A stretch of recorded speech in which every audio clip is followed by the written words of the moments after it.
Hi, it's Larry here, Xbox Live's Major Nelson. I'm here with Jörg Newman, who's the executive producer of Screamride.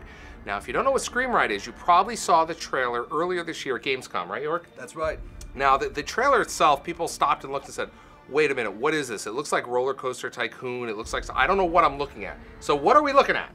We're looking at the latest game from Frontier Developments. So if you know anything about Frontier, they're super well known in the roller coaster genre. And we've worked with them for a while. We've worked with them on Connectimals and some other Connect games just recently on Zoo Tycoon. And when we talked to them about what's the next thing, what are we doing?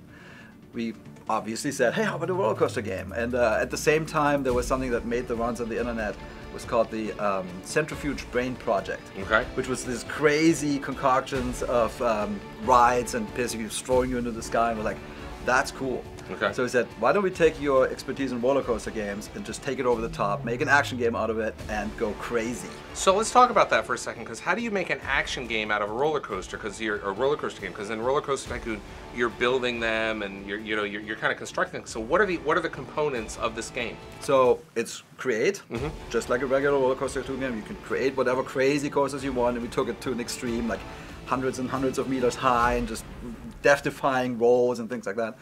So create, ride it, so you can ride them yourself, and then you can destroy whatever you build. Can you give me some examples? For destruction? Yeah. Yeah, destruction, you can basically destroy anything, but you have to be smart about it. Okay. So buildings, for example, have weak points, and you can see that in the textures. For example, some are made out of metal. If you run into that, you're not going to do well. Bad things will happen. But you can go into a pillar that might be made out of just regular stone, crash straight to the pillar, and then this gigantic building comes down.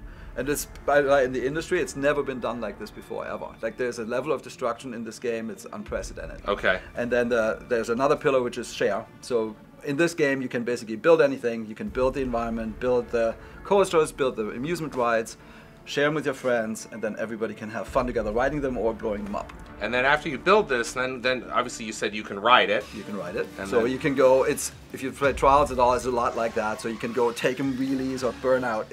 That was the inspiration. Let's go make these crazy rides, ride them, take them to the edge. You can totally flip them over and fly out. You can jump and make flips in the air. So it's very dynamic, and that's never been done in a coaster game, so it's extra cool. And then you can build it in such a way that you crash straight into buildings, so you can crash into other things, and there's an audience down there that applauds you, and you get greater screen points from the people that fly off. Jörg, you talked about building building your roller coaster. How is that going to work? Because I mean, maybe I'm not the most creative type. What kind of tools are you giving us in the toolbox? The great thing about Frontier is that they're experts in this area with roller coaster and all those games that they made. They're building people through and through. So the key is always great tools, and we have great tools. It's super easy. With the coasters themselves, it's essentially a spline, and you can twist them, and you can loop them up and things like that. It's easy as pie. The buildings, we have a very streamlined interface. You can basically build like Legos. We added something that the roller coaster community, yes, there's such a thing, has been waiting for forever. There's amusement rides. So it's basically the spinners and the gravity rides and all those sorts of things that fling you forward. Right. It's the first time you can build those yourself. Okay. So there's a tool that makes that, so pretty awesome. And then you can make, in those levels, you can actually set up all the triggers. You can make your own campaign if you want, and share that on Xbox Live. People can download and play. We give the players the same editor that the game was made in, right. And it's, we don't want to spend that much time either, so we made it very simple, right, and powerful. So this is exclusive to Xbox, so you get an Xbox 360 and Xbox One. That's right. And you're going to be able to do all this awesome stuff. What more can you tell us before I let you go? It's awesome. Okay. That's the whole point. We said, this game, the first time you see it, people need to say, this is awesome, I want to play. Make them scream. When are we going to hear screaming? When is the game coming out? It's coming out in the spring. All right, thank you very much, Jörg. Thank you.